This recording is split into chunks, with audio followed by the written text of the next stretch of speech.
Bom dia, meus amados irmãos.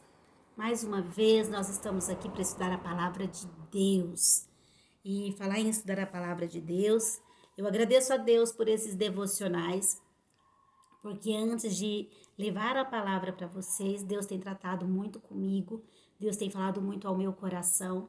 Eu tenho estudado para cada devocional, eu tenho dedicado um tempo e Deus tem realmente trabalhado, me feito refletir. Porque quando a gente está só estudando é uma coisa, mas quando você vai falar, você precisa organizar as ideias. E nessa hora você precisa parar, refletir e pedir direção do Espírito Santo. Então, Deus tem nos feito refletir ao longo dessa pandemia, né, desse tempo que nós estamos aqui em casa estudando a palavra.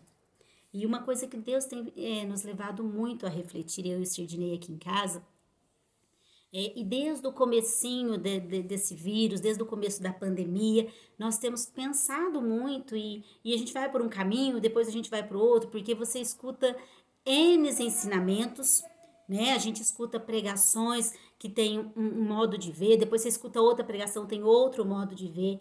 E uma coisa que tem pedido muito ao Senhor para nós é que o Senhor nos mostre, né? Nos ensine, nos capacite a entender. Lembra no primeiro estudo sobre Deus, o que nós falamos? Nós não conseguimos definir Deus, porque definir é limitar, e Deus não pode ser limitado. Depois nós falamos que Deus não pode ser comparado a nada.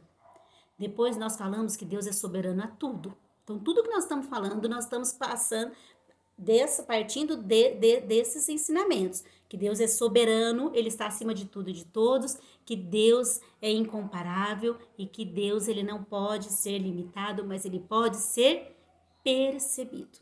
E como que nós temos percebido Deus nesse tempo? O que nós temos visto Deus fazer? O que nós temos ouvido de Deus? Quais são as experiências que nós estamos tendo com o nosso Deus? Então, meditando e refletindo muito com o Sirdinei a respeito disso, algumas conclusões, né? Algumas coisas que a gente tem pensado. E, gente, eu vou dizer uma coisa para vocês. Hoje nós temos percebido isso e hoje nós temos entendido. Mas no dia de amanhã, seja para esse devocional ou seja para qualquer outro, se nós percebemos que o Senhor está nos ensinando de outra forma, nós voltaremos e não temos problema nenhum em dizer, gente, aquele dia eu falei isso, mas o Senhor falou assim comigo hoje. Porque nós estamos em processo de aprendizagem e nós precisamos ser humildes o suficientes para dizer, olha, pensei assim, estudei, refleti, busquei e hoje cheguei a essa conclusão. Depois o Senhor me mostrou e não era isso e eu estou voltando aqui para dizer para vocês que agora eu penso assim. Mas hoje, depois de muito refletir, depois de muito estudar, o que eu poderia dizer para vocês que a conclusão que nós chegamos, né? Tem um versículo em Salmos, no livro de Salmos, no capítulo 5, o versículo é o 4, que diz assim: Pois tu não és um Deus que se agrade com a iniquidade, e contigo não subsiste ou habita o mal. Né? Uma coisa que nós chegamos à conclusão: Deus é um Deus de paz, Deus é Deus de amor, Deus é Deus de bondade, de graça, de misericórdia. Com Deus não subsiste o mal, Deus não quer o mal para a humanidade. Lembra quando nós falamos que em Ezequiel Deus fala, eu não quero que nenhum se perca, mas que todos cheguem ao arrependimento. Lá em João ele diz, eu quero que todos cheguem a conhecer a Jesus e sejam salvos e tenham vida eterna. Eu quero que todos sejam santificados. Deus tem uma vontade para a nossa vida e a vontade dele é boa, perfeita e agradável. É o que a palavra de Deus diz em Romanos, que a vontade é boa, perfeita e agradável. Então Deus não tem pensamentos de maldade, de mal para nós. Mas ao mesmo tempo a Bíblia diz que Deus tem ira, né? Que ele se ira. Isso é uma característica de Deus por conta da justiça de Deus. O pecado precisa ser punido. E a ira de Deus é contra todo pecado. Todo pecado. No Velho Testamento, quando nós olhamos, toda vez que o povo se desviava de Deus, toda vez que eles desobedeciam, que eles trocavam a Deus, que eles partiam para a idolatria, a ira de Deus vinha sobre eles e punia o pecado. Era assim que funcionava. No Novo Testamento, tem um versículo que diz assim, ó. Abre lá em Jesus disse em João 3,36: quem crê no Filho tem a vida eterna. Já quem rejeita o Filho não verá a vida, mas a ira de Deus permanece sobre ele. Então, aquele que crê em Jesus tem a vida eterna, ele está guardado em Cristo. Então, nós estamos em Cristo. É como se aqui fosse Cristo e aqui fosse nós. Nós estamos guardados aqui. Então, a ira de Deus não está sobre nós. A ira de Deus está sobre aquele que não quer saber de Cristo. É isso que está dizendo o versículo aqui. Aquele que crê no Filho não sofrerá a ira de Deus pelo seu pecado, porque o Filho tomou para si a ira de Deus quando morreu em nosso lugar na cruz. Então, uma das coisas que nós precisamos entender. Então, há duas visões, né?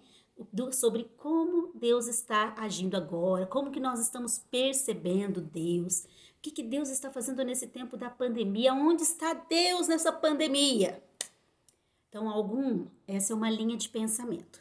Alguns entendem, Deus está derramando a sua ira sobre a humanidade, porque a humanidade tem blasfemado, a humanidade tem pecado, a humanidade tem abandonado a Deus.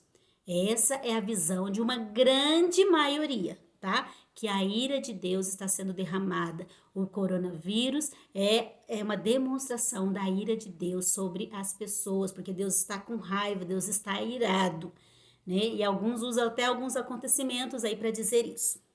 Mas eu quero dar para vocês hoje uma segunda linha de pensamento. Não existe só esse pensamento. Não existe só essa visão. Deus enviou o coronavírus porque ele está com raiva, porque ele está bravo, porque ira é isso. Ele está bravo com a humanidade. Existe uma outra linha de pensamento de outras pessoas, de outros cristãos que entende e que olha para a Bíblia pensando assim: nós estamos vivendo num período chamado graça. Daqui a aqui foi a lei, nós vivíamos no período da lei.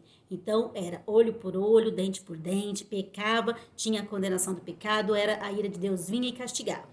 Agora, no período da graça, a Bíblia diz que a ira de Deus caiu inteira sobre Jesus Cristo. Então, se a ira está sobre Jesus, e o versículo aqui diz, ó, quem crê, mas a ira de Deus permanece sobre aqueles que não creem. Agora, aquele que crê tem a vida eterna, já quem rejeita não verá a vida, mas a ira de Deus. Então, a ira de Deus não cai sobre os seus filhos, porque nós estamos vivendo num período da graça, no período da misericórdia. A Bíblia diz que do momento de Jesus até a volta de Jesus, é o período da graça, da crucificação até a volta, o período da graça. Nesse período, toda a ira caiu sobre Jesus. Isaías 53 diz, o castigo que nos traz a paz estava sobre ele. O castigo não vem sobre aqueles que são filhos, que são salvos, castigo da ira de Deus. No momento em que a igreja, em que o povo de Deus, os salvos, forem tirados na volta de Jesus, nós já estudamos sobre a volta de Jesus, aí Deus vai tratar com o povo e vai derramar a sua ira. Então, olhando para isso, olhando para o período da graça, olhando para o período da misericórdia de Deus, para o período em que nós estamos guardados, escondidos em Cristo Jesus, eu não consigo perceber o nosso Deus amoroso, soberano, inigualável, incomparável, com um chicote na mão, descendo a lenha nos seus filhos. Não consigo. Esse é o meu pensamento. Então, por quê? Porque eu entendo que a ira já caiu sobre o Filho. Na cruz de Cristo, na cruz, Jesus recebeu todo o peso da ira de Deus. Por isso que ele estava no Getsemane clamando, Senhor, se for possível, passa de mim esse cálice. Porque Jesus ia virar o rosto para ele por causa do nosso pecado. Então, todo o castigo foi lançado ali em cima de Jesus. Em cima de Jesus. Então, eu não consigo ver, a gente estudou tanto isso aqui, e a gente lê esse versículo que fala, contigo não subsiste o mal, que Deus lança o mal sobre nós, sobre os seus filhos, sobre aqueles que foram salvos, porque tudo já foi lançado sobre a pessoa de Jesus Cristo na cruz do Calvário. Então, como eu percebo Deus nessa pandemia? Como eu vejo o agir de Deus? Como eu tenho entendido? O que Deus tem feito nesse momento? Eu entendo que Deus tem usado filhos e filhas amadas dele para levar consolo. Eu vejo Deus naquele médico que estava aposentado e que de repente resolveu voltar a trabalhar só para ajudar as pessoas. Eu vejo o agir de Deus ali. Eu vejo Deus naquela pessoa que poderia estar dormindo até mais tarde, mas resolve levantar para preparar uma palavra de consolo para aquele que está sofrendo. Eu vejo Deus naquela pessoa que faz lá, pega uma comida e leva para alguém que está necessitado. Eu vejo Deus naqueles filhos de Deus que estão preocupados com os outros, que sabe que tem um vizinho que está passando por uma pandemia, que está passando pela doença, pelo vírus, está trancado na sua casa e ele é capaz de preparar alguma coisa e levar para ele comer. É assim que eu vejo Deus. Porque a gente não devia perguntar por que o mundo sofre, por que isso existe. Mas onde estão os filhos de Deus quando o mundo sofre? Aonde está você enquanto o seu vizinho está doente? Aonde está você quando o seu irmão da igreja está doente? Você se preocupa com ele? Você liga para ele? Você oferece alguma coisa para ele? Você oferece para fazer uma compra se ele não pode sair de dentro de casa? Então, quando nós olhamos para essa pandemia, eu vejo quanto Deus está trabalhando no coração das pessoas. Eu percebo Deus trabalhando, eu percebo Deus mudando, eu percebo Deus fazendo, sabe? Pessoas que eram mais duras serem quebrantadas, pessoas que estavam só ligadas na correria da sua vida, parar para ouvir a palavra de Deus. Eu vejo Deus trabalhando na vida das pessoas de uma forma como eu nunca vi. Pessoas que nunca se interessaram em ouvir a palavra e de repente elas ligam todos os dias numa pregação, elas abrem a palavra e elas leem. Então Deus está fazendo o que na pandemia? Ele está usando a mim e a você para ajudar, para crescer, para restaurar, para consolar. Ele está naquele enfermeiro que está lá correndo risco de pegar a doença, mas que está fiel trabalhando, sabe? Ele está lá naquele médico que está se dedicando para curar, que está fazendo de tudo para salvar uma vida, para que nenhuma se pegue. Ele está ali, ele está agindo, ele está lá consolando quando a gente ora. Gente, nós já oramos por tantas pessoas que pegaram esse maldito vírus e foram curados. Então Deus está ouvindo a nossa oração, Deus está lá soprando ar no pulmão daquela pessoa quando a gente clama. É assim que eu vejo Deus. É assim. Eu não consigo ver Deus, meu Pai, com um chicote na mão e, meus seus filhos, não. Pode ser que eu esteja errado, pode ser, mas hoje a minha percepção de Deus é essa. Então eu tô te dando uma outra percepção de Deus. Você não precisa de crer como eu creio, você pode crer que é a ira de Deus, sim, e que ele está manifestando. É o seu crer, e eu respeito o seu crer, mas eu não, vejo assim. Então eu queria muito compartilhar isso com vocês, porque isso tem magoado muito o meu coração.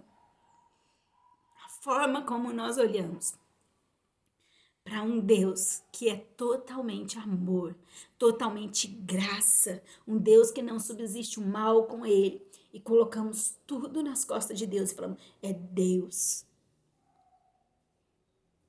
Porque a gente tem que achar alguém para culpar de tudo, e para nós tudo é Deus.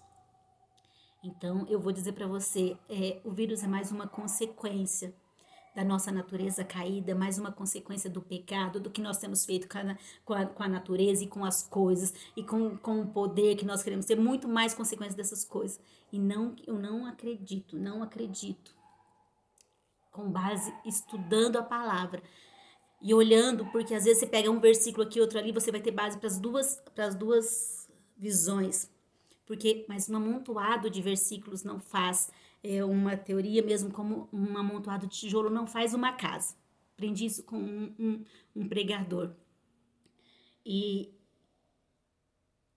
quando você olha para a Bíblia, Quando você olha para a Trindade, quando você vê que o Cordeiro foi morto antes da fundação do mundo, e que ele veio, e que ele morreu, e que ele deu a vida por mim, que ele deu a vida por você, e que ele prometeu nos buscar, e quando você vê a história de amor, que é a palavra de Deus, a palavra de Deus é uma história de misericórdia, de graça, de bondade. O que eu vejo é Deus agindo para consolar, é Deus agindo para salvar, é Deus soprando vida nos hospitais, é Deus restaurando vidas, é Deus restaurando casas, é Deus levantando pessoas para ouvir a sua palavra, é Deus despertando corações para buscar mais a Ele. É isso que eu vejo, é assim que eu percebo Deus nessa pandemia. Eu percebo Deus amando, Deus cuidando, Deus abraçando, Deus consolando. Eu não percebo Deus dessa forma de ira e de derramar e de condenação. Porque se fosse assim, a ira de Deus não precisava ter caído sobre Jesus, mas Jesus levou o nosso castigo. O castigo que nos traz a paz estava sobre ele e pelas suas pisaduras fomos sarados. É assim que eu vejo Deus. E eu quero que você medite, pense, tire as suas conclusões e chegue à sua conclusão. Hoje eu quero te fazer pensar, eu quero te fazer refletir. E eu quero que você tome a sua conclusão e fique calmo, fique bem diante de Deus. Ore, agradeça. Que a graça de Jesus, o amor do Pai, a comunhão do Espírito Santo esteja com você, que Ele te guie, que Ele vá à sua frente, te livrando, que Ele vai atrás guardando você dos dardos do maligno, que Ele vai ao seu lado te protegendo durante esse dia. Amém?